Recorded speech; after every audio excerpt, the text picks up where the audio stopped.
Manghipos ta day kay na ako'y lakaw. Basta nagay ko'y lakaw day, matik na hipuson tanan. Og kuskuson tanan, kuskuson. Kay para tugtan ta sa atong mag-leave o mag-absent. Bitaw day, sa seryoso pa. Batasan na dyan ako ni na dili ko mobiya sa area kung naay hugaw o kalat. Oh, wow!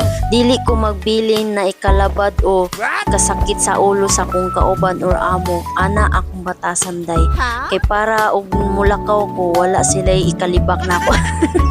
Lisod po, og mulibak sila na ako. Nakana si Karon, damak na, kalat na, hugawan na. Naglama lang ang mga panty. Uy, apilon pa dyan ang atong panty. Bitaw day, magbinuotan dyan ta permi sa trabaho ha. Kung mananghid ganitan, way cancel. Maon na ang sikreto sa mga empleyado. Timan ina mga day ha. Ayaw dyan mo pag dinamak. Dapat limpyo ang area ninyo bago mo mobiya. O day, isa sa mga ginatugtan dayon mag-leave ka ng 3 days prior before the date na mag-leave mo. Mao nang best way na makapananghid ka para dili ka makancel ang imuhang leave. Ha? Ug dili pud nato basta-basta biyaan ang area na daghan pa trabahoon o hipuson kay luoy pud amo puli sa imong biyaan.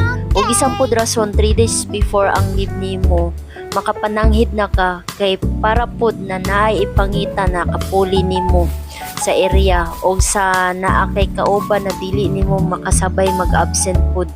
Kay luoy pod ang owner basta mauna na day.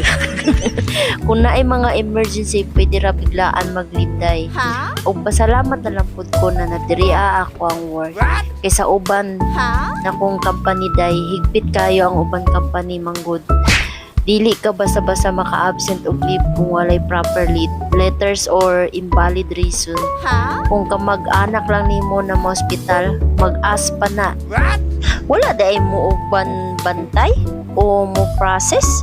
Ana na sila ka brutal sa company day.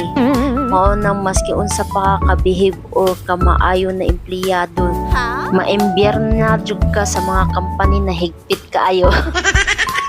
Salamat sa experience na ako sa dating mga company.